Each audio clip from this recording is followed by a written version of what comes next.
It's time for Geocache Talk. Whether you are at work, in the car, or wherever you are, we hope you enjoy this show about the great sport of geocaching.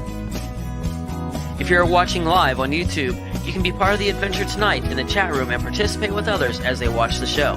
If you are listening later, please give it a like and subscribe on your favorite podcasting app so that you can get all of the weekly Geocache Talk goodness. If you have not become a patron of the Geocache Talk Network, what are you waiting for? Patron levels start as low as a Bison Tube level at $3 a month. To sign up is easy. Simply go to the Geocache Talk website and click on the Become a Patron button, or go to patreon.com/Geocache Talk. Patrons now get the famous Blackout coin, invites to special events, and other really great items throughout the year. Become a patron today. Have you subscribed to FTF Magazine yet? FTF Magazine is the #1 geocaching magazine available. It is a quarterly magazine that you can be part of. Submit your geocaching milestones and adventures to be published. FTF Magazine is also interactive with puzzles to solve and the hunt to find Spartacus. If you can solve the puzzle or find Spartacus, then you will be entered in to win a special pack tag. Every new subscription, you will receive a special swag pack. Subscribing is easy. Just visit FTF's website, ftfgeo.com. Don't miss out and subscribe today. Logwork, the creators of the fantastic logbook, made with genuine write-in-the-rain paper. The logbook's designed for the micro-containers of the present and future, geared towards the hider who'd rather go caching than doing cache maintenance. Find them at logwork.com. That's logwerk.com.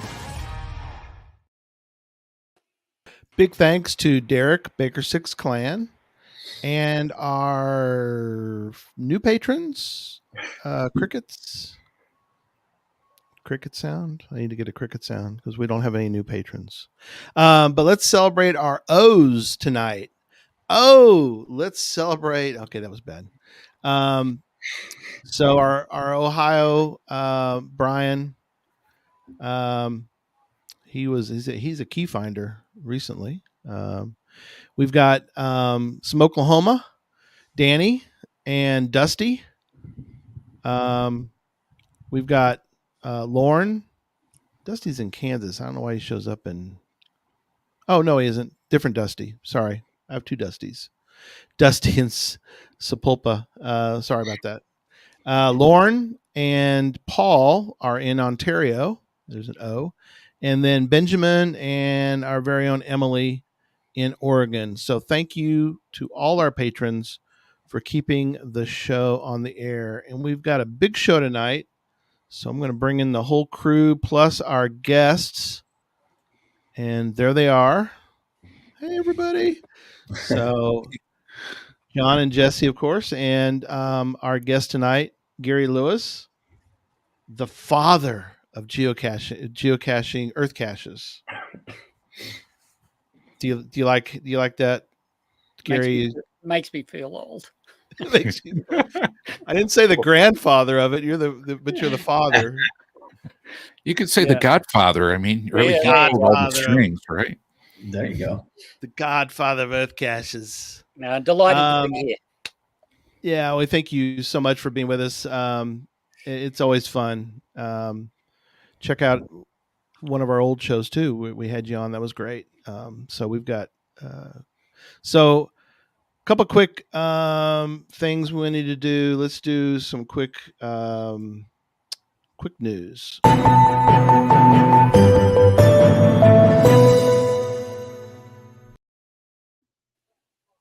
So hopefully everybody grabbed a cache to get your souvenir, the Blue Switch Day souvenir. Did we all do that? I did. Oh, no. Zero, John. Sorry, guys. I'm still rehabbing. I got X-rays on Friday, so hopefully. You didn't have any pocket caches in there that you could do, like no. like. I'll listen to this, Gary, but like an Earthcache you mentioned recently. Yeah. Is that what you're saying, Jesse? Save those Earthcaches for a special occasion like this? Look, we all have them pocketed. Come on, you know what's up. Go log And challenges, those just happen to be pocketed every once in a while. No. I had an emergency when I pulled out for it. I actually went to get it, but there was one right on the corner of my neighborhood, and I have not touched it intentionally for something like this. Right. I knew we had a busy weekend with a trip and everything else, So today I had to go to the McDonald's and get a cache. I've been saving it for a while. So I pulled it out today and went and got it. Sounds like a Waymark. Smart move. Not an Earthcache, or not a. It was a Geocache. physical cache. It wasn't a Waymark. Okay, that's good. That's good. Yep, I had one in town that I was like, I'm like you. It's like, I'll find it someday. It's like, oh, blue switch. I'll go grab it real quick. So Yeah, I couldn't let it go. I had to get the souvenir. So another quick note on Cache Fest Oklahoma. The deadline will be this time next week. So May 12th, 1 week to go for packages. And people always ask. And so I always make a quick note. The fact that we have to, even though it's in July, we have to cut off the package purchases in May, because we have to let them know how many to make, and it takes them a while to make coins. not Amazon. You can't get it same day. We have Exactly. to outside the country. It just takes that long to process it. Yeah, Quality stuff takes time for sure. Yeah. Friends of Cache Fest Oklahoma is back open, but it's only temporary. We're trying to fill some final slots, couple slots left. So if you want any of that, go to cachefest.com, one word, cachefest, and you will see the items for sale. We did create a Cache Fest Hawaii Facebook community group. So if you're interested in that, I can post that here in a minute if you want to be part of that. If you're considering coming to Hawaii next July, not this July, next July, for Cache Fest. And then I want to put this up on the screen temporarily so you can see we're still taking non-traditional hides, right, John? Absolutely. So anybody from our last show that wants to submit them, get them in. This is the QR code for a Google form where you can submit your non-traditional hide. We're just looking for cache name, GC code, your name, and then a note if you want to add about it. And 3 people, we're going to look at the most favorited caches, and invite those people onto the show. They're going to get some pretty sweet prizes. Yep. We've already received a number of really cool cache submissions, including one from Mr. Brian Klinger, K-Blast, the grandmother of all puzzles. So we've heard of the mother of all puzzles, but I don't know if everybody's heard of the grandmother of all puzzles. I think we should. I think Brian would be perfect for that. Hopefully he's in tonight. We can ask him about being the grandmother. That'd be perfect. So, what is your guess on the dominant type that we're going to get submitted for non-traditional? Yeah, for the non-traditional one, yeah. Oh gosh, that's a good question. Got to be unknown. That would be my guess. If I had to lay money down, like if I had to bet somebody pizza, I would say mystery for sure. Mystery. For anybody that submits a Where-A-Go, I will rig the election. Don't worry. You want to put a Where-A-Go? Yeah. Something out there. Or what's another example of what they could do?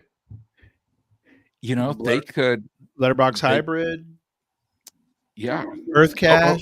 Oh, Earthcache. There you go. God. There you go. Perfect. And we all know from last week's show, when you look at the percentage of caches, so looking at the cache type for a cache with 5 or more favorite points, Earthcache, as we found out, it's one of the most heavy percentages. Yeah, we did. What beat Earthcache? I don't remember. Besides webcam, because they don't count. Virtual. Okay. They don't really count either, because if you already had a virtual, you're probably not hanging on to it. But there was a recent one where people had virtuals recently, so they may have one in their pocket. But this if you're going to go for the highest favorite points, Earthcache would be it right now. That would be a pretty sweet way to go. Yeah. Gary's on board. So Gary, this is interesting. This is a good way to start talking about Earthcaches. And again, happy anniversary to Earthcaches. Cheers, mate, my buddy from down under. You don't live in Australia anymore, do you? No, I'm up in northeastern US. I'm in Maine. Yeah, you're in Maine. That's awesome. But we were talking last week about oh wow, what's library cache? Letterbox. LBH? Come on, Gary. Oh, letterbox hybrid. Sorry. When I Breaking saw the order LB, tonight. when I saw LB, I immediately thought of library. I don't know why. Yeah. But so that's awesome. Yeah, letterbox hybrids. If they're done right, they're cool. So Very this cool. is interesting. So we were doing these stats last week, Gary, about percentages, and I found this one to be interesting. And John put in the notes too, and we'll get back to some of the other ones too. But percentage of each cache type with 5 or more favorite points, and of all the Earth caches in the world, the number that have at least 5 or more was 78%. I thought that was pretty cool. Now, what are your thoughts? Well, it goes without saying. They take you to really interesting places. You're not going to a guardrail. You're not going to a lamppost, right? So they take you to interesting places, and it's a real bonus when you can to go to some place that's super interesting. So that's why they're getting the favorite points. Man, you're exactly right. I mean, and they're rarely ever going to be muggled. Just throwing that out there. Yes. Well, I got a story to tell about that, about Earthcache 1 later on. Remind me of that. Yeah, it's not impossible. Mother Nature can do it, but it's not impossible. Yeah, we'll talk about Earthcache 1 here in a minute. But a couple other stats that I think was cool is there's 3 million in the world, and I guess interesting, worth discussion is there's 41,424 Earth caches as of a few minutes ago. So I kind of like the fact that it didn't become like waypoints where there's one in every corner, because it wouldn't make any sense to do that. So I kind of like that percentage. I don't know, Gary, what your thoughts on? It's kind of interesting because, the sites that make great Earth caches aren't like guardrails or lampposts. So they're not everywhere, they're unique. So I would have thought somewhere around about the 40 to 50,000 mark, and you've almost got global saturation. Oh, wow. So what is really interesting, there's 41,000 of them. They're on every single continent. There are no lamppost caches in Antarctica. Right? No. So they're on every single continent. And if you actually look at a map of where the Earth caches are located, it's an amazing distribution around the world. There are obviously peaks in countries where caching is, really prominent. So there's lots of them in the US and Canada. There's lots of them in Germany, Yeah. But it doesn't matter where I go on the planet, I can find Earth caches. Can't find webcams everywhere, right? Not anymore. Not anymore. But you can find an Earth cache. Yes.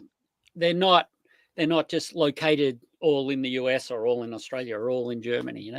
They're like everywhere.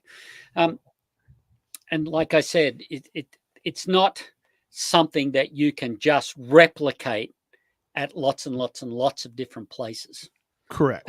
People have tried in the past and found that those types of sites have been closed for people for doing Earth caches. Waterfalls is an example. Right. Because there wasn't a unique lesson being learnt by people doing exactly the same task at every single waterfall. So yeah, I'm proud that there's 41,000 active Earth caches still today. I think the number may have been higher, and then they've come back a little bit. But certainly, I think that's an amazing number. The last time I did statistics, which is now a few years ago, and it's based on the number of people average number of people that are visiting Earth caches times the number of logs times the number of caches, 14 million people have visited Earth caches. Wow. Oh, wow. And that's a lot, you know, if you That's a lot. compare that to geocaches in general, it's a tiny number. But Yeah. 40 million people have learnt something about our planet. You know, that makes me a proud father of Earth caching. Absolutely. People have learned something. And that, to me, that's brilliant. That's why I Yeah. do it, right? So That is awesome. Yeah. Yeah. I think another thing that I think Earth caches are unique for, and why they're in such good locations as opposed to some of the other ones, is the maintenance issue, which we're not going to get into. But like, to hide a cache, a physical cache, you have to be there to maintain it. However, when you go to one of those amazing places, like on a vacation somewhere out in the wilderness, you can actually hide an Earth cache there, get it approved, and you don't have to be able to go back and return to it all the time. So I think that helps. It's not just around pockets of neighborhoods. It can be anywhere in the world and be a good active cache, taking somebody to an amazing location. So that's an advantage you don't really have, other than virtuals, but you can't really put those out all the time. But you don't really have that with any other cache type. So you can really seek out an amazing area that's harder to get to, but you don't have to return to it all the time to check on it. So that probably helps the proliferation of Earth caches in really nice locations. yeah, absolutely. And, you know, I have people who come on trips with me who have set up Earth caches in Iceland. Big shout out to Zuma Ralph. Absolutely. And caches in Hawaii. You know, we've gone to places and looked at the geology, and there hasn't been an Earth cache there, and a person has turned around and said, you know what, I'd really like to make this an Earth cache, and away they've gone. So, Jesse, absolutely, I think you're spot on. It's one of the advantages of Earth caches. You know, some Earth caches have been taken offline because of safety issues. You know, there's an Earth cache, for example, at Lulworth, just outside of Lulworth Cove in England. Been a large landslide just recently. Oh, Access, no. you can't get access to the Earth cache anymore. There's an Earth cache that's going to be archived. So, you know, like all caches, there will be there are some issues in, and access and safety for Earth caches is something that, you know, I would like to think that if someone set up an Earth cache in a place that is along a trail, along a coastline or a cliff, that they would at least go and visit it occasionally. As I do with Earth Cache 1, which is in Australia, I visit it every single time I'm in Australia to make sure that the access and everything is still fine, and adjust the cache notes if required. Mm-hmm. Yeah, I think we should probably step back for a second. And for those that are maybe are not aware, Gary was part of creating Earth caches, and the process we've talked about on a previous show, but I guess we should at least kind of revisit that a little bit. But and we can talk about Earth Cache 1, and I've got in the notes, and the notes will be available after the show. But you know, I think I'll even pull it up. But as you talk about it, but kind of tell everybody about what it was like. And this was the high date shows 1/10 of 2004, so 20 years. I don't. Do you remember when? Let's see. I can probably figure out when it was. Did you put it in January, but it didn't get published for a while, or what was the story behind getting that one, the first one, published? So we had a. I worked for the Geological Society of America back in the day, and we had a member of the Geological Society come and see us and say, you know what, you guys should get involved in this game of geocaching. That's all basically that was said. Right. And at the time, I had been working with the National Parks program on a completely separate program. And when I mentioned to the folks from the National Park Service about geocaching, and they looked at me like I was the devil himself, you know. They were just so anti-geocaching. Like, they literally would collect geocaches and burn them in bonfires and like stand around them clapping, you know. Oh my gosh! Wow. You know, being the sort of inquisitive guy I was, I sort of said, well, what's the issue? And they laid out all of the issues that they had about caches in national parks, taking the people that to places that they're trying to protect, people not staying on trails and just like bush bashing, as we say in Australia, blazing new Right. trails and all these different issues that they had. And it's against the law to leave trash in a national park, you know, so they considered a container of trash. So I took all of those concerns and I contacted geocaching.com. Back in the day, it was called Groundspeak, and said, okay, we've got this like issue with the National Park Service that they mentioned to me, and I want to get involved in geocaching. Let's sit down and chat about it. So we did. So Jeremy and Elias, and the original person I spoke to was Brian Roth, who's still there. We sat down and talked about it with the National Park Service and came up with the concept of an Earthcache. That must have been late 2003. So I went on holidays. I was in Australia because I was living half my life in Australia and half my life in the States. So my daughter, Fiona, and I went and walked around an area that we always went on holidays every single summer and created Earthcache 1. You set it up as a traditional cache, which then behind the scenes, Jeremy's team converted it to the Earthcache. So that's how the first one, in fact, that's how the first many were created. We're done. So I set up Earthcache 1, Earthcache 2, which is Earthcache 1's on the south coast of New South Wales in Australia. Earthcache 2 is in the nation's capital in Australia, Canberra. The third one is also in the nation's capital. Then I set up at least 2, I think 3 in Colorado, because I was living in Colorado half of my life. And we set them up. And the deal was, let's just set them up, those ones out there and see what happens. And they got inundated by people saying, we want to set up Earthcaches.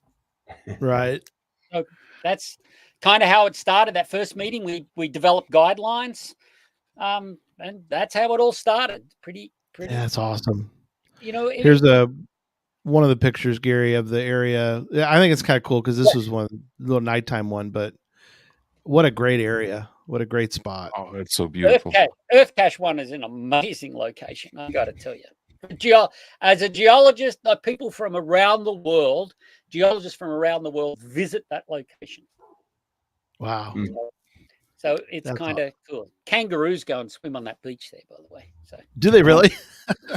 Yes. That's awesome. So yeah, that's awesome. Yeah, that's.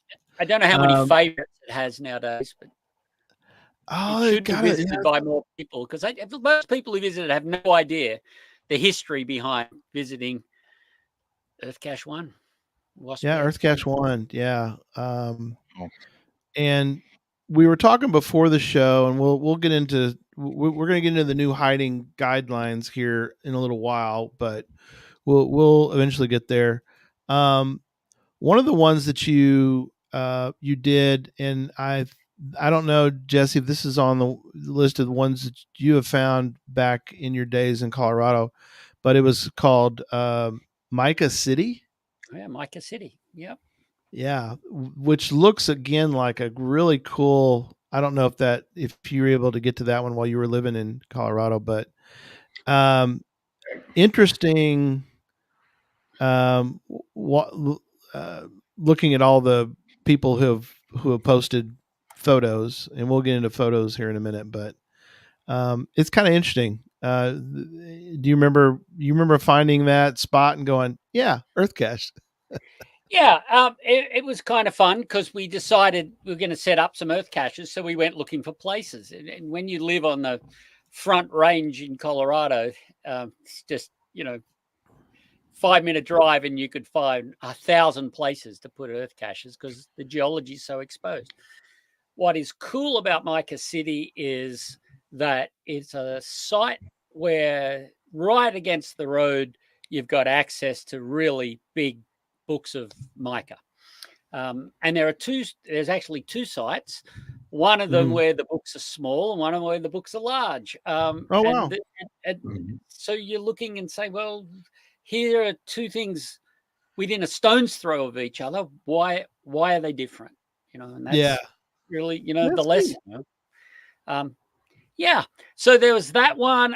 We set up another one in a different canyon. So for those people who don't know, Colorado, half of it's flat and the other half of it's this huge mountain range, the Rocky Mountains. And the boundary between them, the rocks are all tilted up, and the boundary between them, and there's a whole pile of mining that has taken place along the boundary. And Right. on one side of the boundary, the mining is coal and associated minerals with coal, uranium, for example. And on Right. the other side of the boundary, it's all a whole range of different metallic minerals. So within a very short distance, I could Right. find different places to set up earth caches, whether it's about the coal mining or whether it was about the fossils in the rocks or whether it was about the erosion of the canyons or the minerals. So it was a magic place to set up Yeah. earth caches. But we That's didn't want to awesome. flood the world with them. You know, it was like we started with like 6, I think, and Yeah. let the world start. That one was the first in Colorado, wasn't it? The Mica City one. Yeah, that was the first one in the States, Yeah. Mica City. There was one in Boulder Canyon at Boulder Canyon Falls. But again, because of safety reasons, we had to shut it down because Mhm. there was a flood and the trail to the site got wiped out and stuff. But Right. yeah. No, it's very cool, and I something we'll definitely want to talk about is and we talked about before the show too, was the number of geocaches. I mean, the number of earth caches. I think we sort of came to the conclusion is probably a good amount, or I mean, it can be added on to, but I think that the growth of earth caches seems to be a good pace, because it seems like we're not, they're not like Right. what, sorry, don't want to bash on waymarking, but there's millions and millions and millions of waymarks, Okay. but that's not the point. That's not the point for earth caches, is to have. And in fact, I think you probably were part of that, setting the guidelines. Like, look, there's an earth cache at this spot already with the education that is needed. We don't need somebody else unless there's some compelling reason. There was not really a reason to have somebody come along and go, well, this is the same earth cache, but from a different angle. It's like, nah, you don't want that. Yeah. Right. Exactly. And the guidelines, the guidelines that we originally set up was more Right. about keeping the language at a level so kids could understand it. Mm-hmm. We set up guidelines about getting permission. That was important because remember, we were trying to placate the National Park Service and the Forest Service and Bureau of Land Management as well. We're trying to Right. make sure that they were happy with the guidelines, because if it wasn't for us doing that with those services, no caching would be allowed to take place in any of those lands because Right. they were all against caching. Whereas now national parks actually create their own caches, right? So, Right. so it was quite, the guidelines were set up. It was more about the access and the permission than about logging tasks. The original Earth Cache guidelines had no logging tasks. There was no logging required. Wow. That was something that came later. Right. So, we set up the first, sorry to ramble. No, Gary. go ahead. You're good. Keep going.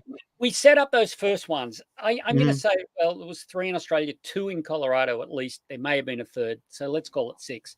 We put them out there, and my goal was, if we had 500 caches, earth caches set up within 12 months, that would be amazing. Within the first 6 months, we had 1,500. Wow. So it really exploded. That's And awesome. it exploded for a couple of reasons. One, because I think people saw that this was a way to show people cool things rather than just, like lampposts. And Yeah. I'm not damning the folks that love their lampposts, but for me, they're not a turn on. That was the first thing. And the second thing is, at the same time, I realized that because there's no container with no trinkets inside, we needed some process so people felt that they were being rewarded. Right. So we set up the Earthcache Masters program that said, if you find 3, we will send you a bronze pin. If Yeah. you find 5 but create one, we'll send you a silver pin, and so on. Yeah. So my wife Jan packed pins in envelopes. Like, we think, okay, we're going to send Wow. 100 pins out, and I think by at the end of that, sending physical pins out, we'd send out 30,000 pins. Oh my God. Wow, Awesome. that is amazing. So that really pushed them along. Yeah. Oh, yeah. Absolutely. But let me just mention the bad side about this whole process. Sure. Earthcaches, when waymarking was set up, Yeah. Earthcaches were taken out of geocaching and put into waymarking. Were they really? They were. So they spent a little doldrum time over in waymarking, with me complaining on a fairly regular basis to Groundspeak, to geocaching.com. Yep. And it wasn't, I think it was maybe 12 months they were there. Then 12 months later, a decision was made at geocaching.com to allow them to come back as long as they had some educational logging task. So that's where the logging task came in. Oh. So they were allowed to come back. Those caches that existed had to develop logging tasks. So I had to go back to Earthcache 1, for example, and develop a logging task that was associated with Earthcache 1. And the other caches did. And then so we had this like rapid growth and then stagnate, if anything, die. Yeah. And then after they got out of waymarking and back into the game proper, then they exploded again. Yeah. Well, and that's something we talked about. We're going to talk about more and get your opinion and your thoughts on, since you're, you mentioned before, you're no longer part of the Geological Society, but you have such great knowledge of everything. It'll be interesting when we get to we'll talk about here in a little bit about the hiding requirements, but we've all struggled, and Jesse and I've had multiple conversations about the logging requirements, and Jesse, I want to get your thought on this, but there are many Earthcaches that I think have really dialed in perfect logging requirements. I think that, and I'm so happy with those. Typically, I'll give them a favorite point too, because I'm really happy with their, they've asked the proper. To me, they've asked, and I have been able to ascertain the proper logging. But we all know that there are plenty of them out there that don't have that. So what are your, when you set up an Earthcache, you set up many, what's your total now on Earthcache? I'm not a number counter, so I'm going to say I've read between 5,000 and 10,000 Earthcache submissions in my day. Wow. When you were back, yeah. So I've seen a lot of submissions. Yeah. But let me just say that the original intent of Earthcaches was to take people who had no earth science background, take them to a place like something like the thing behind me, and explain to them in very simple terms what they are looking at. Right. When the logging tasks were then added, it was, okay, what task can we set that shows that you have learnt something about that place? Right. So let's take the second Earthcache ever set up, which is called Earthcache to Woolshed Creek. Right. It takes people to the first place that Silurian aged fossils were found in Australia. Oh, wow. It's this terrible outcrop by the big freeway near an airport. We're not talking a beautiful, site like the thing behind me here. Sure. The logging task is, how big are the fossils? It's that simple. So we take them and say, this is important because this was the place that someone recognized some fossils and realized that the rocks were of this age, which in geology, that's kind of important to understand how old the rocks are. And the logging task is measure the size of the fossils and tell us the size of the fossils. Such a simple task. one task. One task. Yeah. And it doesn't it's- require you to look anything up. So I go to the site, I can read the notes. They've now put a sign up, and I can do that one task of measuring the size of the fossils, and I can log. To me, that's an awesome Earth cache. And I'm not just saying it because I created it. That's what when we set up Earth caches originally, that was the plan. You do a small task that isn't how many steps did you walk down to get to it, because that's not teaching you anything. But when you're there, what do you see? What is it you see? What can you see? A mineral in a rock? How big is the crystal? How big is the fossil? How big is the crack? So something that shows that you've been there and maybe you've learned something. And then Gary, from what you're saying too, is it one of those things you're thinking people should be able to do when they're there on site? Correct. Rather than like having to do a lot of homework or research afterwards. Correct. Some people now, do. I will admit that I think the Earth caches that I've visited, certainly in the last 10 years, have gone way beyond that. And I see the frustration with people when they're looking to do an Earth cache and they've got like 6 pages of notes and not 1 or 2 logging tasks, but there's 10 different things they got to do. I see the frustration with people, and that was never the original intent of Earth caches. It wasn't for you to go and do your capstone high school project on earth science at a site. That was never the intention.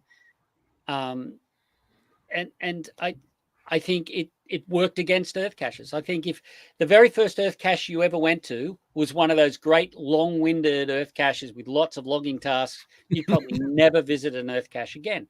And that's sad, Right. because there's so many fantastic things that you can go and see where that isn't the case of the way the cache was developed.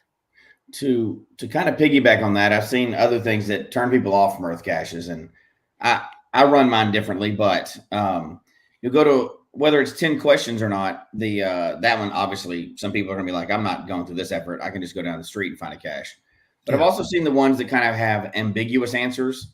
So you leave from the site that you may not be returning to, not knowing if you got it right or not. And somebody mentioned that earlier in the chat room too. But if that's your one cache for the day, or the one cache in that area or in that state as you're driving through, you don't want to leave somewhere and go, I have no idea whether I got this right or not. You should have an idea. It should be something decently like, I either got this right or wrong. It's going to be enough to show that I was there. And we know, we don't have to get into the stories of it, but we know there's some Earth cache owners out there that are turds and are just mean. That's very rare, but we've seems like several of us run into it. You're like, that's wrong. Well, try to work with a person. That's my approach to it. I work with somebody. It was obvious they were there. They're not supposed to be a professor, so that kind of turns some people off to it. Probably 99% of Earth cache owners are great and they're nice about it. But if that first one you get to has an ambiguous answer, or you send it in and the guy's back like, nope, that's wrong, delete. Well, that's going to turn you off. You just lost the cache, right? Made a good experience a bad experience. So there's those things that come into it. I people used to ask me back in the day when I was reviewing. I was the only reviewer of Earth caches. Yeah. What level should the language be? And I would say that of a 14-year-old. And people would say, well, what's that? And say, listen, look at it this way. If your grandmother can read it and understand it, then you're in pretty good shape, knowing that chances are your grandmother hasn't got a degree in geology. Right. Yeah. And when the logging task came along, again, it was, do something. It wasn't about counting steps or how many times do you see, how many bolts are there in a sign, because they're not about the earth. It needs to be a simple logging task that shows that the person has been there, but maybe learned something. Yes. And that's what it should be. And I appreciate what you're saying, Gary, because confessing some of my Earth cache sins, just to be honest, is sometimes like I've gone on vacation. I've taken a look, so many, questions out there. I've taken the pictures. And then sometimes because of that, like I don't log the Earth caches. I'm terrible about it. Yeah. Until I actually logged a few recently where it was a year or two later. Right. you know, on that one. And for me, I was like, that was a cool location. I want to relive that. But you're making me feel better. Like my Earthcache sins are being forgiven at this moment. So I appreciate that. Thank you so much. The You know, Godfather says you're okay now. You're okay. Yeah, that's right. I'm feeling I better. would say I would say to someone developing an Earthcache now that if a person can't actually log it using the app or Cachely or whatever their favorite tool is, if they Right. can't actually log it when they are right there on site, then your logging tasks are too complicated. That's what I would that would be the advice I'd give people. Do Yep. you want a favorite point for your cache? Well, having 8 logging tasks and 6 pages of notes ain't going to help you, right? No matter how wonderful the site is, it just Yep. isn't. You know, You know, Jesse, you're I really I look at yours a lot because I'm serious though. You have really good, and I know you've kind of developed it a little bit over time. Like I was mentioning earlier, it's like do you recall, Jesse, how many Earth caches you've published? Do you remember? Yeah, I just happened to look at it for you. I've done 63 of them, but you know, that's again, I was in Colorado, as Gary knows. You can throw a rock, haha, In at Colorado and anything and hit a geological site, right? So they're all over the place. But and I took advantage of the fact that I travel a lot. So if I saw something when I traveled, it was one of those I couldn't hide a physical cache there, but I could hide it. And it didn't always work, right? Because sometimes the question would come back, what about this? I'm like, well, I don't know. We'll just scrap that one because I didn't get enough information. But a lot of times it worked out. So I was able to publish them based on that. And I always wanted mine. And we've talked about it many times, so I don't want to waste time on it. But my goal is for people to be able to find mine, not DNF mine.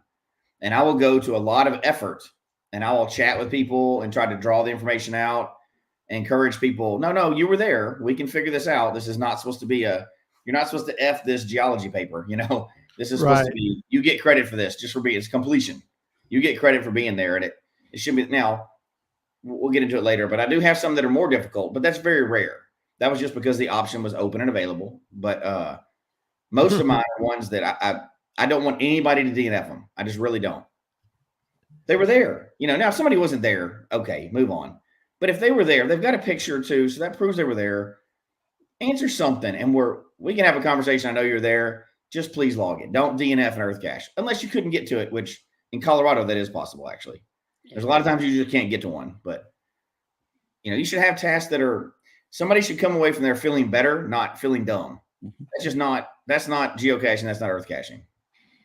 spot on, Jesse. And I would say this as a cache owner.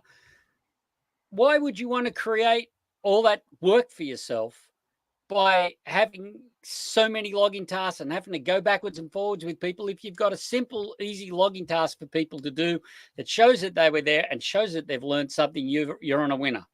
Mm-hmm. I have lots and lots of people visit my Earth caches. Many of the times it requires such a short email response back to them because they've had to measure the direction of a dike or the size of a crystal or the size of a fossil. And it's, yep, perfect, rather than having to go through, I don't know. I don't believe in creative work for myself. I don't believe it needs to be a chore for the person visiting. Yeah. You have a story, Gary, we got to get to now because you've been doing a lot of, you've traveled a lot. And now you do these, doing some tours with folks. But talking about the logging requirements, and you don't have to mention the Earth cache you were at because you don't have to go that route. But tell everybody about what it was like. Because it's one thing for yourself to try to log Earth cache, but let people know about the time you got to a spot because you have your little group with you. Yeah. And you're watching 20 people try to log this Earth cache, and you're like, oh my gosh, what was it like to watch those people try to log it? Right. So, it's really fascinating because, to start with, I'm a geologist. So I visit and I have the Earth cache notes and I look at the Earth cache notes and I read through it and I got a pretty good idea what I'm supposed to be looking for.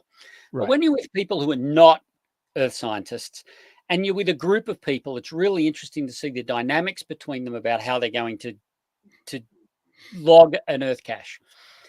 And some of the earth caches, dead easy, right? They got simple logging tasks, fine. But the number of times I've seen people so frustrated, and I come back to that, the questions are ambiguous. The answers, it's like, are they asking this? You know, is this what they're asking? So they're not clear about what they're asking for. To see a group go through that process is really amazing. And a lot of the times you find that there are a few people. So I take groups of people, 15, 20 people. We go to Iceland, Hawaii, etc. And it's a wonderful experience. And you have people with everything from newbie caches through to people who've been doing it longer than I have been. You will find that there is a person who is the earth cache, expert. Right. And they might have all of the earth caches printed out with all of the logging requirements. And they'll get there and say, right, the logging requirement for this cache, before anyone's read any of the notes, the logging requirement is this, this, this, and this. So this is the stuff we need to find out. Right. So they're sometimes just reading those questions, I'm sitting there and saying, what the hell? Like, as a geologist, I don't understand what they're asking. And you can see the frustration build up with people. And I see when that happens, some of the group just turn away. They just, which is, we're done. That's sad. Where's the next traditional? Oh, yeah. You just don't want to see that. we'll get into the hiding guidelines here in a few minutes, but yeah. So, so Gary, you've got a group you're taking. Is it a group or you're going to England in a few days and a couple of weeks? We are, yeah. I leave next week. The group arrives on Saturday, and we are caching across southern England. We're visiting earth caches. These are not earth caching trips, but obviously there's an earth cache flavor. You can't help yourself. Absolutely. We're doing some typical. We're doing some of the amazing locations, like White Cliffs of Dover. We're caching at Stonehenge. We're going to castles. We're going to the Jurassic Coast, where people they're actually going to be able to collect fossils while we're there. So it's a caching trip across with having a geologist and a physical geographer, a guy named Barry, who's co-leading with me. Right. We take caches and it's a group caching trip across southern England. Wow, that's awesome. And it will be beyond good, is all I can say. Yeah. Absolutely. And sausage rolls and all that good stuff, and beer and warm beer, but beer nonetheless. Yeah, that's awesome. We talked about before. Jesse and I know have discussed going to Iceland, and then I see the note from you is like, "Oh, we're going to Iceland," and it's like, "Yes." Oh no, the timing. Timing's always tough. But take your group to Iceland in late July and into August, and then we've got a trip to the volcanoes of Hawaii in November. Oh, nice. All caching trips. Yeah. Oh wow, that's awesome. I love the photos and Yeah, I love the photos and the information. We can kind of live vicariously through but it's available. I mean, is there a place for future trips? There is. If the geoetcetera.com is the website I run, and there's actually in the top line, the top bar navigation, there's a thing that says geocaching trips, and you can click there and you can see all the trips in the future. Okay, cool. So the trips this year, I think we've got a couple of places left for Hawaii in November. We are doing Iceland in 25. We're doing Iceland. Oh, we're doing Australia. We're going to Earthcache 1 and Earthcache 2, the original Earthcaches in Australia in November 25. Yeah. Hey, Gary, just to check, you don't have to be a geologist, right? Or an earth scientist to go on these trips. No, not at all. In fact, you're better off not being. Then we can we could talk at the right level then, right? But we do have occasionally a geologist will come. I should point out, I run trips. I'm retired. I run trips because I love running trips, and I run trips for teachers and teachers of all levels. But I'm also running geocaching trips. Yeah. We go to similar places because they're places that I know and the geology really well and love it. The geocaching ones, we just have we have a slightly different focus. So Yeah. yeah. So come along and check the trips out. Keep the price as low as possible because I'm not trying to make Gouge. money. You know, that's the bottom line. You know, people say, "Oh, I can go to Iceland with a tour company." Go right ahead. National Geographic charges $60,000 for a week in Hawaii. Well, they probably have a whole lot less fun and no geocaches. That's right. Right. No geocaches. Yeah, there you go. You don't want to do that. You want to go to these other trips, but okay, so we're keeping an eye out, and if you have any questions, We have put some them in the questions chat we can get to, room. but we need to hit the guidelines before we hit the questions. Yeah, we're going to go over the guidelines, and then Right. we'll kind of but I'm saying if you have any questions, put them in the chat room. So, all right, so here's the new hiding guidelines, and let's get y'all's thoughts on this. So per Earthcache, here are the Earthcache guidelines now that they've changed. Assume finders have only a basic knowledge of geology. Contain non-technical explanations of what finders will see at the site. Mm-hmm. In addition, the GSA and the Geocaching HQ are making these suggestions to Earthcache hiders. Limit logging tasks to 3, plus photo if desired. And they're saying, again, the primary goal of an Earthcache should be to highlight a unique feature. Be mindful that asking too many questions may result in an Earthcache that is more complicated than necessary. And then the other one was limit logging tasks at the top of the caching description, which is nice. Instead of reading through all of the information and then getting to the logging task, they want the logging task moved to the top. This allows finders to know right away what to keep in mind as they're reading the lesson and viewing the location. I think those are key notes, and I think they should have gone a little further, in my opinion, on some of that, because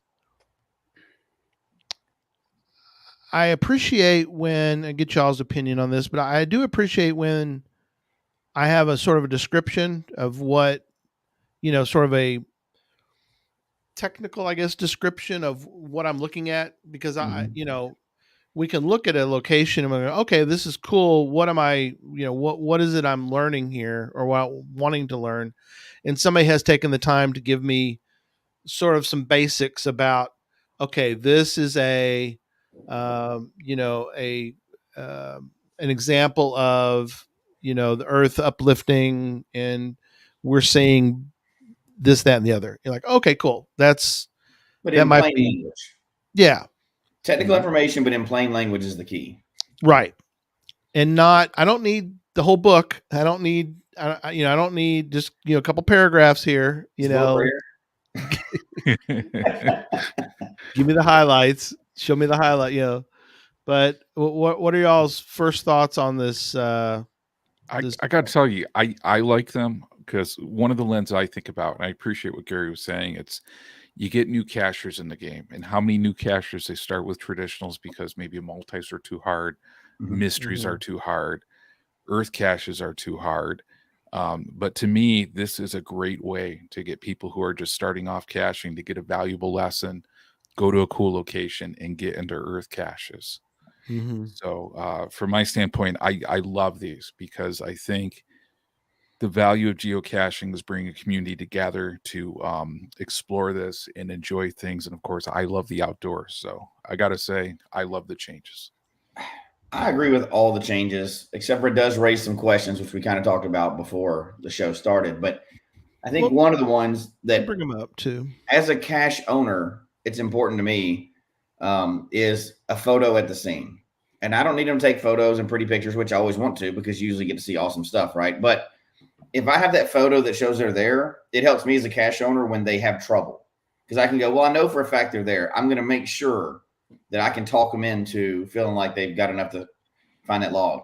But if they don't send a photo and they get the answers all wrong, it makes it hard for me to go ask them, because I email back and answer follow-up questions, and I've emailed people back like 5 times before that, like, I don't think I did enough to find.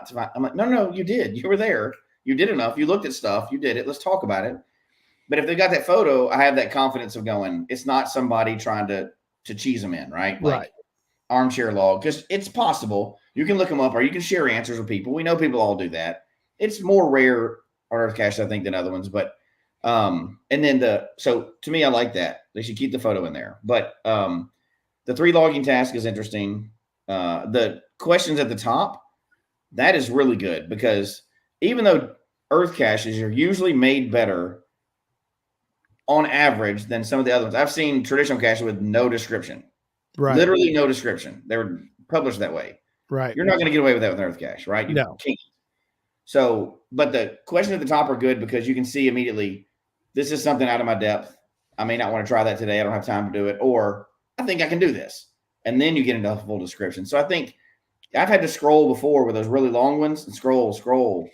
And I'm trying to pick the questions out. And maybe you miss a question. They'll have questions in different sections. And it gets You're hunting. crazy. So cleaning that up is huge. But I'll leave it to Gary for the level, because that opens up a whole different can of worms for me. So I think this is a great step forward. I wasn't associated with any of this decision making, but to me, this just makes total sense. It just pulls Earthcaches back to what the original concept was. Yeah. Simple language. Logging tasks, there were no logging tasks at the start. Logging tasks were added later on. Right. And it didn't need, it wasn't about having a huge list of logging tasks. So Right. 3 is a maximum, and I would be tempted to say to people, you want a really good Earthcache, have 1 damn logging task. Right. Put it at the top so people know what they're up to. And if you can't keep your description about what's happening at that there to 1 page, there's something wrong. Yes. Have it as a page and then have a list of references that people can go to if they're interested in finding more information. But 6 or 7 pages of information is way, way, way too much. Yeah. So I think these changes to the guidelines, or these suggestions to the guidelines, are spot on and moving Earthcaches back in the direction that the original concept was. Excellent. So, Gary, they're great. Because I'm that guy and I love to stir stuff up, let's get an official ruling from the godfather of geocaches. That's right. If The it's Godfather. 14-year-old level, 3 questions, and they should be able to do it on scene. What do you think the maximum difficulty of geocache should be under these guidelines? Difficulty, not terrain. Obviously, terrain could be anything, right? Terrain can be anything. Kayak, you could do anything for that. You can scuba. If I had my way, Here it comes. A 2. A 2. Okay. So there is precedent for that, because events are the same way. Terrain can be anything, but they've locked in events at a 1 difficulty. Yeah. So it's not that they couldn't do that if they chose to do it. Right. But I think Earthcaches just have to have the overlay of the caching system on the top of it. Yeah. Right. And I think that's where that comes down to. But to me, it needs to be your kid should be able to do the Earthcache. I don't disagree with you. I agree with you. And I've hidden ones that are way beyond that, but it's because what the rule said. I went with what the rule said, but I always thought it was kind of speaking out of both sides of your mouth, saying it should be easy for anybody to do, but also we have an option for a 5 difficulty. I'm like, that didn't even make any sense to me, but right.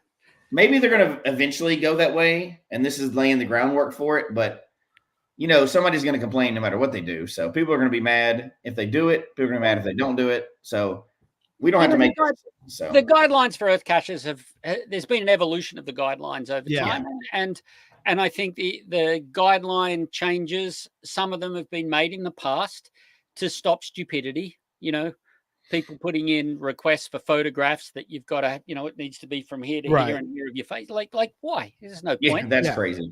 So some of the guidelines were due to that. I think all of the Geoawares get together and have a conversation about things every year and talk about stuff. And I think they're, pulling stuff back because not everybody, but some cache developers have just gone too far in Earthcaches and taken away the fun for people. And they're basically pulling that back. I think it's wonderful. I commend them for doing so. Well, I mean, imagine if, not a Geoaware, but if a regular geocache reviewer could go, you know what? We have too many LPCs in this town. I'm not publishing that one. That would change geocaching. That would help. I mean, imagine they're like, you know what? This is One, not we the didn't get permission, which you have to for an Earthcache. Yeah. And two, we have 10 of these caches in town. Find something different to do. It would change. That's why Earthcaches are so. And one thing that people complain about is getting an Earthcache published, which you don't have time to get into, but getting Earthcache published. But that's also what keeps them unique and not overly saturated and higher quality, is because you can't put out 100 of them in the same area that are the exact same thing like you can with other cache types. Exactly. And you got to remember that Earthcache reviewers are cache reviewers. Right. So they take on a considerable extra load as volunteers, because to review an Earthcache is a hell of a lot harder than reviewing a log post. Right? So they take it a lot on. Every single one of them that I have ever dealt with have been just fantastic at what they do. I understand people's frustration, but I think with these guidelines, which I think simplify the process, it will make it easier for you to get an Earthcache published. Yeah. So it doesn't need to get too easy though. It really doesn't, because the saturation issue is what screws up everything, right? Like, it needs to have some. I would love to Earthcache to keep their standards. You have to prove that you got permission. You have to have an actual lesson that somebody's reviewed. I mean, there's more to it than just putting a container out. Correct. It's got to be an Earthcache too, right? It's got to be. I mean, one of the things I think, Jesse, that will sort of maybe help hedge that a little bit is the fact that, and I appreciate the Earthcache reviewers will, and I've had a couple, where I've like, this is an Earth, here I'm submitting an Earthcache, and like, that doesn't really fit exactly what we want in an Earthcache. And I go back, I look, I go, okay, that makes sense. Yeah. But if you're honest with yourself, like I've submitted ones that got rejected, and they should have been. I got lazy, or I was just repeating some other stuff that I had before, regurgitating in a new area of the country or whatever, and I got it kicked back, and I was like, of course you don't ever want anything rejected, but if you look at it objectively, you're like, yeah, you know what, you're right. So good on you for that. Good on you for catching that. I was being lazy. It's a good thing they weren't being lazy too. You'd have a lower quality one out there. So that's a good thing. When they rejected it, and every Earthcache reviewer that I've dealt with, which I've dealt with several in different parts of the country or whatever, every one of them has been. Now, granted, if your attitude that you push in is with attitude you get back, right? But every one of them wants to publish the Earthcache, and they want to help you do it. And if you say, look, I'm struggling with this, can you help me? They can't write it for you, because that's not their, they don't get paid to do that, but they will generally try to help you, push you in the right direction. They don't ever just go away, loser. So, yeah. Do you think too, Jess, do you think too, Gary, that when there was that whole into way marking and out of way marking, do you think that there was and again, this is probably still a good thing, even though I know Jesse's saying that this is kind of a little bit of a dichotomy, which is the fact that when it came back, you kind of really wanted it to not have, you wanted it to be just like a geocache. I mean, you wanted it to not have any. Now there's possibilities that you could, although, I mean, Owen from KC mentioned that you couldn't do an Earthcache fizzy, and those might become more difficult over time. But I mean, really getting those published anyway. Yeah. Not many places can you publish an Earthcache fizzy challenge. No. That's just got to be a personal goal.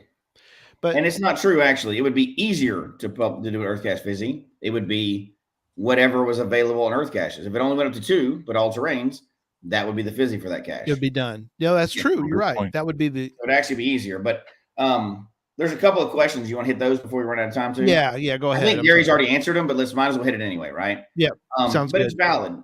and I think a lot of this is going to help. So you can take a photo of the log for any physical cache. You can take a photo for a webcam or virtual. Earthcache is the only cache type where getting the smiley is 100% out of your hands. And now we kind of already touched about that. Like, it should be easy questions to answer and not ambiguous. And then you're going to have those butt owners every once in a while that are just turds about stuff. But in general, but you still can leave from an Earthcache not knowing, did I get that right or not? So that's a valid concern, and nothing's going to fix that, right? It's something, there's a delayed process. I don't think any guidelines would fix that other than making some instant checker thing, which would be way, way more complicated and outside of what anything needs to be. Right. People should be able to log an Earthcache and should log Earthcaches even with no response from the cache owner. You've been to the Earthcache, you can log it. Yeah. The owner, if your answer you've sent to an owner is just way off, Yeah.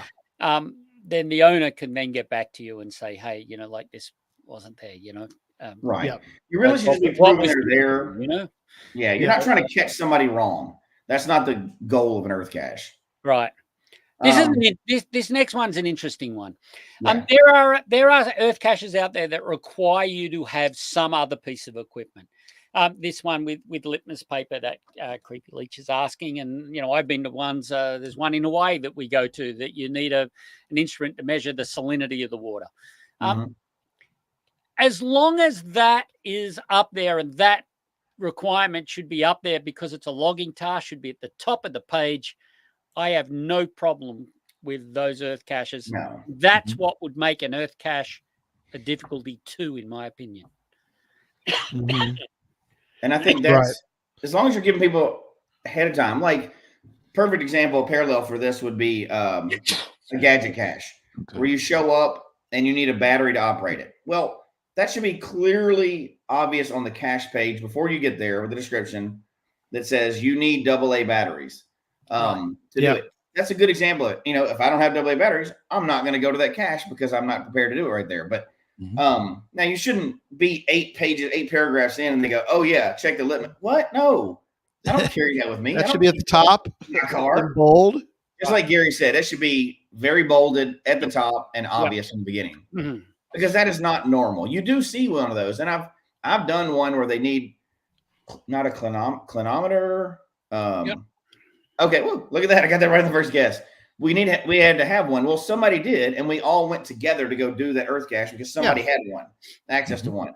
Right. That was cool. It made it a fun experience. Right. But I would hate to have gotten there, driven all the way there. It was in right outside Rocky Mountain National Park in the canyon, and not known that and had to drive back late. That would have been annoying, right? But as long as they make it obvious, I think I'm good to go with that. As a matter of fact, I love when I see one of those because it's on my list to then get a group together and go find.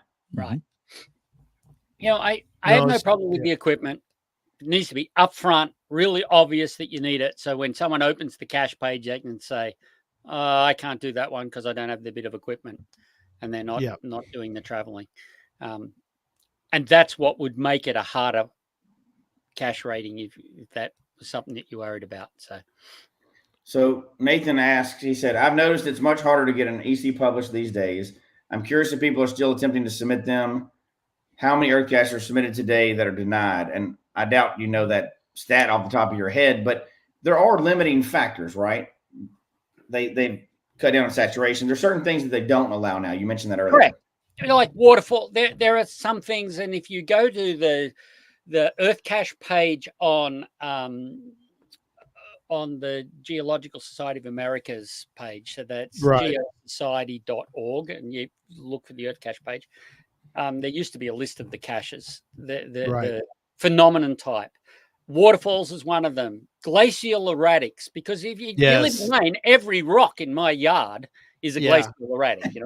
I and remember that one. Tell us the size of the glacial erratic. It's like, holy crap! There's like, I got 19 billion of them on my 8 acres. So they've been cut out. That was one. I remember that one. Yeah. Is it more difficult to get a cache publish, an Earthcache publish? I would say no, it isn't. And with these change to guidelines, it will make it easier for everybody. Yeah, I like that. I put in It does take more to publish an Earth cache than most other cache types. That's fair to say. Yes, it does. And at the same point, it's more reviewed, so it's going to be higher quality. Right, as a absolutely. result of it. Yeah. And it should be if you're thinking about national parks or locations where Earth caches are, you don't want every Yahoo sending somebody where they shouldn't be, right? So a lot of them are in protected areas that they intentionally don't have physical caches for that reason. They don't want people trampling over stuff. So an Earth cache is allowed there, but you still have to have permission and not take them to areas where they shouldn't be, like offshore where they shouldn't be in an area like that. Yeah. You should not have an Earth cache in a national park unless you've got permission. And if you put one in a national park without permission, the national park finds out, it'll be immediately archived. And what's more, as some of our caching friends have found out in the past, every single one of your cache could end up being Earth caches could end up being archived. Wow. Yeah. Especially if you lie about it. Oh yeah, I got permission, and we find out that you didn't. You didn't. That's just a complete no-no. Yeah, well, that brings such a bad name to geocaching. That that's like a virtual bomb scare. You don't need that. Exactly. Yeah, absolutely. Hey Gary, so I learned from this. LPC and guardrail caches of Earth caches are waterfalls and glacial erratics, right? Correct. There you go. And on here too. So for folks like Nathan who are thinking and inspired from the show to hide in Earth cache, what recommendations do you have for them? Oh, good question. My recommendation would be to look at what other Earth caches are around the area that you're wanting to place an Earth cache in. Get a bit of an idea of the topics that those Earth caches are covering and try to find something that is unique from those. Perfect. That would be my advice. But, a simple Earth caches can be simple, but it may require you to do your research to find out exactly what it is you're looking at, and then the time that it takes to then make that simple. And I don't know how to explain it, but it's like geologists, we're always talking about watering the science down to explain it to people. Mm-hmm. And you have to water the science down without making it inaccurate. But you should be able to do that. Earth caches are supposed to be simple. So if you see something, oh, look, there's like a big crack in the ground with a tree growing in it, like the lesson there is about how tree roots can be used to create erosion, right? So, it can be that simple. But if there are 4 other Earth caches that does a similar thing in an area, then pick something different from that to look at. Yep. No, that's good. So somebody asked, how will this help existing Earth caches? I don't think it's going to affect any ones that are already out there, other than people will tend to go towards the newer, the newer, cleaner ones than the older ones. Yeah, although I got to tell you, I'm kind of hoping that people with existing caches will look at those guidelines and make adjustments if they've got lots and lots and lots of logging tasks. Yeah. I live in an unreal world with that. I think it's an unreal expectation of mine. But I would like to think that people will realize that they need to pull those things back.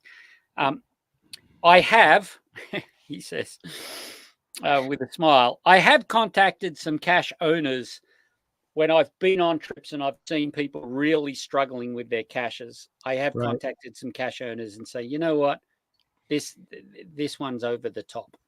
Yeah. And I normally get a terse email back, but like, who the hell are you? Who the hell are you for saying this? I get it. I'll tell you who I am, bud. Now it just so happens. Now you need to respond back, Gary. You are the godfather of Earth caches. Well, to me, it's like that. They don't know me from clay, but at least it made me feel good, right?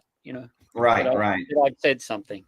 So, yeah. Well, I mean, I wouldn't be surprised if we did see something that reins Earth caches back in from some of the ridiculous stuff that's out there. Yeah, I hope so. I mean, I think if that's the original intent, which obviously it is, if that's the original intent and they want them going forward, now I think they could easily grandfather in the old ones, right? Right. and say from now on out, this is kind of what we're looking for. There's no reason to have anything above a 2, 3, whatever it is. That's the intent of this. So keep them like that from the future. You know what I mean? I could see them doing that to try to keep the original intent of these. No, that's true. It looks like I haven't paid my power bill and I'm in the dark here. Oh, no. that's okay. Well, we can hear you. You're kind of frozen on the screen, but that's okay. We're kind of at a wrap up point anyway. So, I guess let's take a moment as we're at the end of the show now. And again, thank you, Gary, so much for being on. We really appreciate. I enjoy. We need to do some more as time goes on because we did an Earthcast show a while back, and we've kind of neglected to do one recently. But I do appreciate that the logging requirements are changed, and hopefully for the better. I think over time, I think we'll see the benefit of the new ones. So, John, what are your thoughts as we wrap up? Man, Gary, it's been a pleasure, and to confess another Earthcache sin before the show ends, I have not hidden one. This leaves me in a spot where I need to hide one. I know. John, no Gary pizza for you. Disappointment on that one. No pizza for you. No, I need pizza to be creative, Gary. No, I need it. Go hide one, then get a pizza. Oh man, that means I probably won't have one for at least like 3 weeks while it goes to get reviewed. But But Gary, thank you so much. I'm inspired to hide one, and I definitely appreciate it because as part of this game, it's just the cool thing is just having Earthcaches, and I appreciate all of your advocacy in creating them and then bringing them back from waymarking as well too, because thank you for doing that, because to me they're just such a fun part of the game. So, John, I'm not going to let you get away with that. First of all, I want you to vow to create 3, because we barely touched on it tonight, but there is 3 levels of achievements for Earthcaches. We didn't really touch on it. It's a whole other show. Yeah, probably. We didn't get into that. That's another show. So I want you to vow live on the air to hide 3, to publish 3. Scout's honor. Okay. Well, you got to find a certain many, which you found enough. But if you also publish 3, you can get to that, that top level of the badging for it. Yeah, I got to level up. And I think this summer, when you and I meet up for that cache, I do believe that's an area that would be good for finding a few spots. Ooh, so yeah, you're right. You got to vow to get 3. And then Gary, I just want to thank you again for coming on. I mean, it's so cool. You don't get to talk to many people that invented a cache type. I know. That's awesome. And I like your perspective on it's supposed to be something that's generally accessible to the public. And, we all, me included, I'm just as guilty as everybody else. If it's open and an option, we find a way to make it, right? So we find a way to make something more difficult than it has to be. And for me, that makes me want to rein it in and rethink how I publish Earthcaches. Well, thanks, guys. I appreciate your kind words and comments. It's fascinating that it's 20 years and that there's still passion out there for Earthcaches. And all I can say is, if you want to have fun with me, come and check us out at the Geo Etc. site. Go and have a look at the geocaching trips and join one of our geocaching trips, because we do have a lot of fun, and it's a super way to meet other caches and meet people who are interested in Earthcaching, people from such a variety walk of life. They're great. They're great fun. And hopefully I'll see a Gary or a John or a Jesse on one of those trips in the near future. Absolutely. So. Yeah. Sooner than later. We definitely, Iceland is top of my list, but the other trips sound amazing too. I love, I've not been out to Stonehenge. I'd love to go there sometime, but anyway, for another show. All right. Well, thanks everybody. Appreciate everybody, all the comments and all the questions. Been wonderful. And, again, Gary, it's been a pleasure, and, we will talk soon, and, love to hear and see, how your trips go, and, keep in touch. We'll talk soon. Thanks, guys. Thanks everybody. I appreciate it. Thanks. I'm waving in the dark. No, you're fine. Hang on there for a Sure. quick second. We'll wrap up the show and we'll talk for a second. So, thanks everybody. We'll see you next time.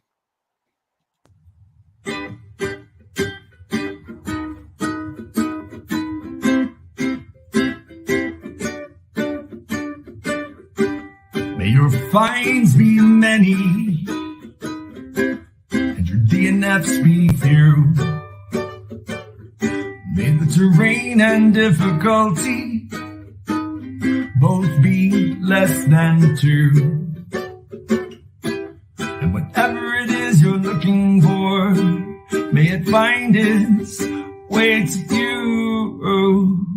And may we all meet again. Folks, we hope you've enjoyed the show tonight. Please email us your comment at geocachetalk@gmail.com. Don't forget to follow us on Twitter, Instagram, and Facebook. The show can be found on Apple Podcasts, Stitcher, Radio Public, or Spotify, as well as at the Geocache Talk website. Don't forget to click that subscribe button below and ring that bell notification so that you can see and hear the show on a weekly basis. And tell your friends about the show. Get them involved with us in the chat room. And until next week, don't just talk about geocaching, go geocaching.